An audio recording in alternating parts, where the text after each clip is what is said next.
आज का हमारा टॉपिक है समतुल्य भिन्न यानी कि इक्विवेलेंट फ्रैक्शन। ठीक है, तो ये भिन्न है जो दिखने में कैसी होती है, अलग अलग, लेकिन इनकी वैल्यू सेम होती है। तो आज जो हमने भिन्न लिए सबसे पहले वो क्या है, 1/2। ठीक है, अब इस 1/2 को हम बांटते हैं 2 बराबर भागों में, हिस्सों में। ठीक है, तो जो 2 हिस्से थे देखो अब कितने हिस्से हो गए, वो 4। और जो कलर वाला था एक हिस्सा, वो कितने हिस्से में हो गया है, 2। तो नई भिन्न क्या आई आपके पास, 2/4। तो जो हमारी नई भिन्न आई वो आई 2/4।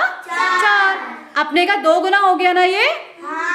तो ये जो 2/4 है ये आपको 1/2 के बराबर ही दिख रहा है कि नहीं, है ना। तो इसका मतलब 2/4 जो है वो 1/2 की समतुल्य भिन्न है। अब हम इसको बांटते हैं 3 बराबर हिस्सों में।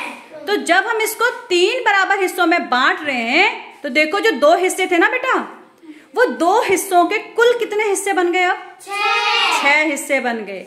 और जो एक भाग हमने शेड किया था वो कितने हिस्से बन गए, 3।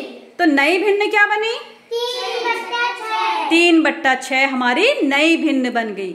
और देखो अपने की 3 गुना हो गई, नहीं हो गई, 2 थे वो 2 तिया 6 हो गया, और जो 1 था वो 1 तिया 3 हो गया, है ना।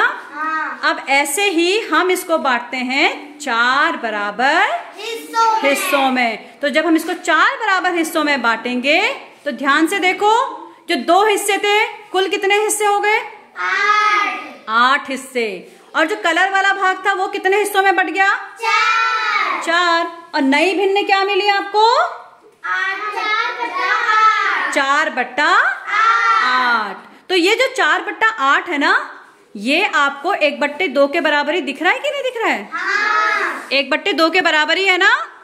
तो आप 1/2 बोलो या इसको 4/8 बोलो, ये क्या है आपस में, बराबर। क्या है, बराबर है। ठीक है, तो ये इसकी समतुल्य भिन्न हो गई है। ठीक है ना। अब हम इसको बांटते हैं कितने बराबर भागों में, 5 बराबर भागों में। तो देखो जो 2 भाग थे ना, कुल कितने भाग हो गए हैं, वो 10 भाग हो गए हैं, क्योंकि वो 5 गुना हो गए हैं ना अपने के। तो 2 पंजे 10, और जो एक भाग था वो भी अपने का 5 गुना हो जाएगा। तो कुल कितने भाग बन गए, देखो वो 5। तो नई भिन्न क्या मिली,